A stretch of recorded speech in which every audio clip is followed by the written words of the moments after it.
Hi నన్ను మీ పేరు? అది నేనింతే భరత్. నేనింతే భరత్ అని ఎలా వచ్చింది? అది నేనింతే మూవీలో క్యారెక్టర్ చేశానండి.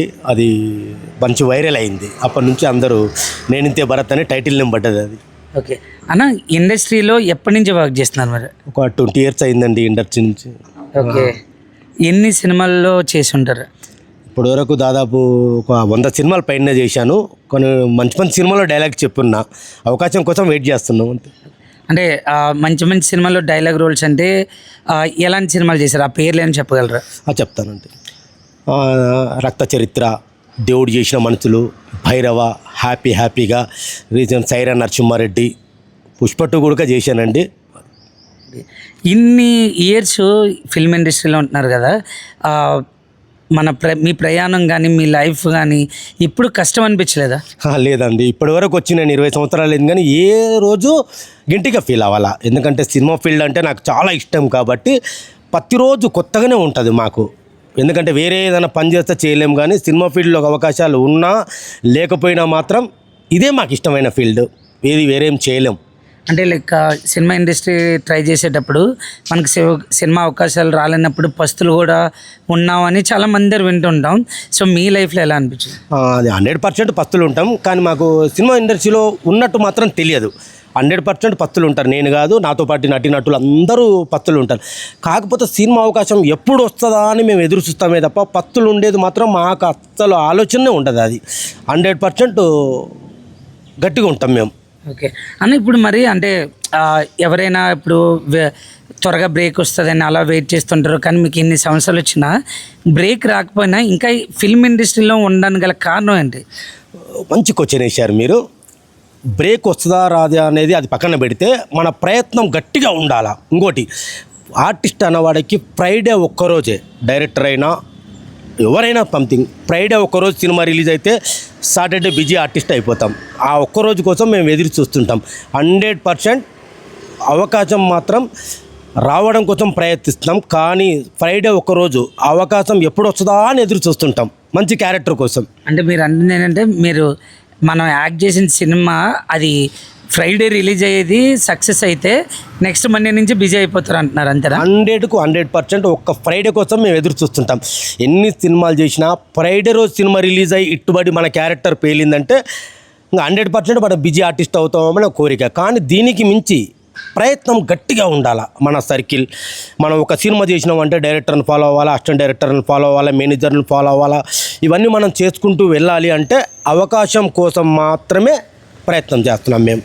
ఓకేనా, ఇప్పుడు కొత్తగా కృష్ణానగర్కి వేరు ఊర్ల నుంచి యాక్టింగ్ కోసం వస్తారు కదా, వాళ్ళకి అవకాశాలు ఎక్కడున్నాయని ఎలా తెలుస్తాయి?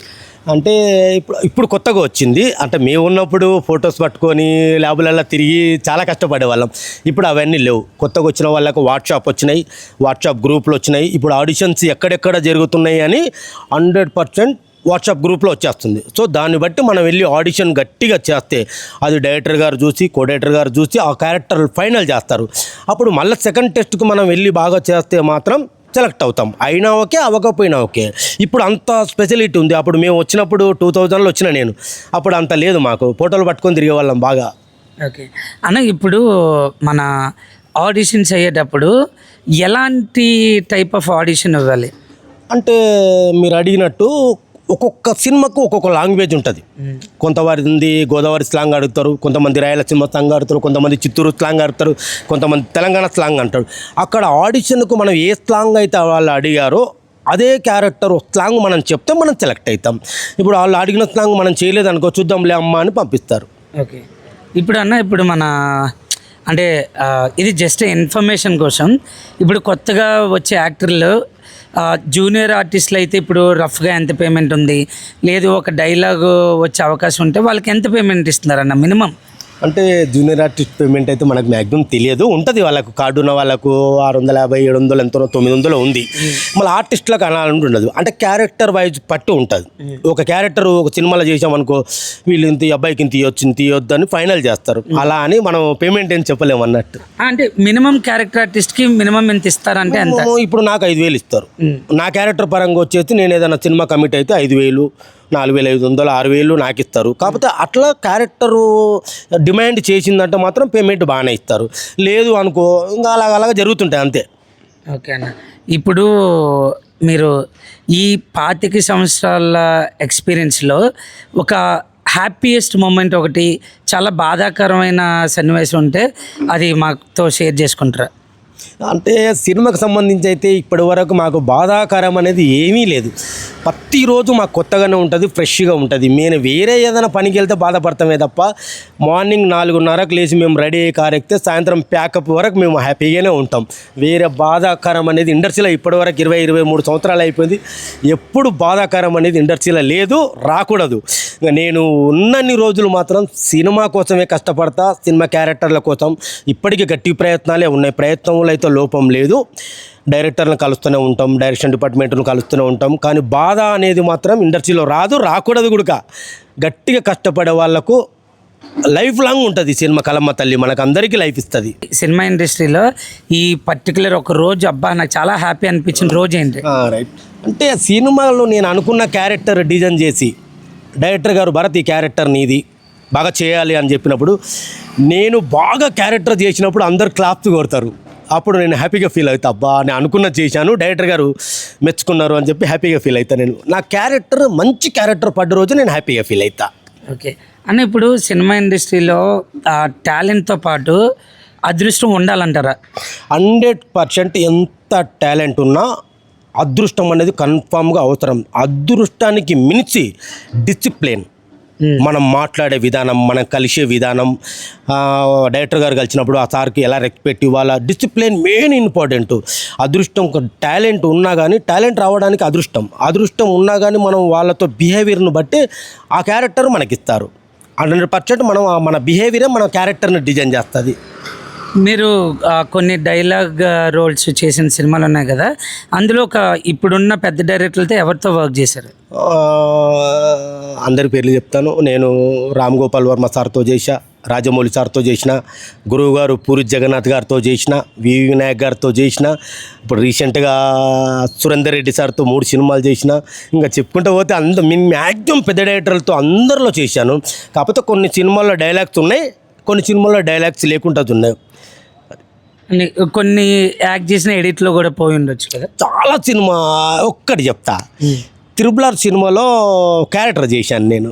త్రిబుల్ సినిమాలో రాజమౌళి సార్ కొంచెం ఏదో డిసైడ్ చేసి చేశాడు. రామ్ చరణ్ బాబు కాంబినేషన్, మంచి డైలాగ్స్. ఆ సినిమాలో మల్లిని కిడ్నాప్ చేస్తారు. మల్లి అని ఒక పాపని కిడ్నాప్ చేస్తే రామ్ చరణ్ బాబు నన్ను పట్టుకొని కట్టేసి కొట్టి అడుగుతాడు, మళ్ళీ ఏడ దాచావురా అని అంటే, బాబు నాకు తెలియదు, నేను ఇక్కడ పనుని అని అంటే, అది కాదు మళ్ళీ ఎక్కడ దాచినావు చెప్తావా లేదా కొట్టవా చంపేయమంటావా అంటే, నాకు తెలియదు బాబు, నేను మామూలుగా పని చేసినానని చెప్పి నేను పరిగెడతా. ఆ సీన్ ఎడిటింగ్లో పోయినప్పుడు తిరుమలలో నేను ఒక 2-3 రోజులు నిజంగానే అన్నం తినలా. నాకు చాలా బాధ అనిపించింది. అబ్బా పెద్ద సినిమా రాజమౌళి సార్ది. అసలు నేను సినిమా చూసి బయటకు వచ్చినంత 2-3 రోజులు నేను చాలా హర్ట్ అయిపోయాను. ఆ సినిమాకు వేరే సినిమాలు పోయినాయి కానీ అంత బాధపడలే. త్రిబుల్ సినిమాలో ఎడిటింగ్ పోవడం వల్ల నేను చాలా బాధపడ్డా. మీకు ఇన్ని సంవత్సరాలు 25 సంవత్సరాల నుంచి ఇండస్ట్రీలో ట్రై చేస్తున్నందుకు, మీరు అన్నట్టు ఒక ఫ్రైడే అనేది లైఫ్ చేంజ్ చేస్తానని వెయిట్ చేస్తున్నారు కాబట్టి ఖచ్చితంగా మీకు త్వరలోనే ఆ సక్సెస్ అయ్యే రోజు ఫ్రైడే రావాలని నేను మనస్ఫూర్తిగా కోరుకుంటున్నాను. Thank you sir. Thank you అన్న. ఇప్పుడు కొత్తగా యాక్టింగ్ కోసం ఊర్ల నుంచి కృష్ణానగర్ వచ్చే వాళ్ళకి ఏదైనా సినిమాకి సంబంధించిన ఒక అడ్వైజ్ ఇవ్వాలంటే ఏమి ఇస్తారు వాళ్ళకి? ఏం లేదు, సినిమా ఇండస్ట్రీకి వచ్చే ముందే పకడ్బందీగా రావాలా. సినిమాలో ఉండగలమా ఉండలేమా, వచ్చి 1 నెల 2 నెలలు 3 నెలలు సంవత్సరం అయితే ఇక్కడ పని అయ్యేది అయితే ఉండదు. మినిమం 10 years ఎక్స్పీరియన్స్ ఉండాలి. సినిమా ఫీల్డ్లో పరిచయాలు అవ్వాలి, అందరితో కలిసి ఉండాలా, అందరికీ మన ఫేస్ నోటెడ్ అవ్వాలంటే మినిమం 10 years ఎక్స్పీరియన్స్. నువ్వు రాగానే ఏదో చేస్తాను ఇండస్ట్రీలో అంటే 100% జనగని పని. ఒక్కసారి ఒక 5 సంవత్సరాలు 6 సంవత్సరాలు ఇండస్ట్రీలో ఉండి నువ్వు మళ్ళీ వెళ్ళిపోయినా మీ ఇంట్లో ఏ పని చేయలేవు, మళ్ళీ ఇండస్ట్రీకే రావాలా. కానీ వచ్చిన కొత్త వాళ్ళు ముందే డిసైడే రావాలా. 1 సంవత్సరం 2 సంవత్సరాలు కష్టపడాలా, పని అవ్వకపోతే ఊరు వెళ్ళి జాబ్ చేసుకోవాలి. లేదు ఇంకా నాకు ఈ సినిమా ఇండస్ట్రీలో ఇష్టం అంటే మాలాగా కష్టపడాలా. 20 years కానీ 30 years కానీ 40 years కానీ వచ్చినా ఓకే, రాకపోయినావులే. సినిమా అంటే మనకి ఇష్టం కాబట్టి ఫిక్. ఓకే, థ్యాంక్ యూ అన్న. నేనింతే భరత్ అన్న చెప్పేది ఏంటంటే, మన ఫిల్మ్ ఇండస్ట్రీలో మనం కంటిన్యూ అవుదాం లైఫ్ అని అనుకుంటే 1 ఇయర్లో 2 ఇయర్స్లో సక్సెస్ కొట్టేద్దాం అనే లిమిటెడ్ పీరియడ్ పెట్టుకుంటే కష్టం. బట్ డిసైడ్ అయితే అయ్యేంత వరకు కష్టపడుతూ ఫిల్మ్ ఇండస్ట్రీలోనే ఉండాలని ఒక అడ్వైజ్ ఇచ్చారు. సో అది ఫాలో అయ్యి మీరు ఫిల్మ్ ఇండస్ట్రీకి వస్తే డెఫినెట్లీ మీకు హెల్ప్ అవుతుంది. Thank you.